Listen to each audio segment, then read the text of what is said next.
সময়ের কথা, এক দরিদ্র ব্রাহ্মণ, নাম তার মাধব, সে চেয়ে আছে প্রভুর দরজার দিকে, যেন তার চোখে দৃষ্টি দিয়ে প্রণাম জানাচ্ছে। মন্দিরের ভেতরে ধনী ভক্তরা সোনার থালায় সাজিয়ে ভোগ দিচ্ছেন, মুখে তাদের গর্বের হাসি। আর বাইরে সেই গরিব মাধব শুধু ফিসফিস করে বলছেন, হে নাথ, আমি কিছু দিতে পারি না, শুধু মনটা তোমায় দিলাম। ভেতরের পুরোহিতরা পিতলের হাঁড়িতে মহাপ্রসাদ তৈরি করছেন, ভাতের গন্ধ আর তুলসীর সুবাদে ভরে গেছে মন্দির। মাধব বসে আছে বটতলার নিচে, মনটা ভারী হয়ে গেছে।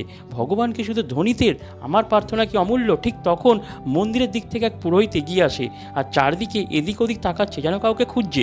পুরোহিত বলে, হে মহান ভিক্ষুক, আজ প্রভু নিজে আদেশ দিয়েছেন এই প্রসাদ তোমাকেই দিতে হবে।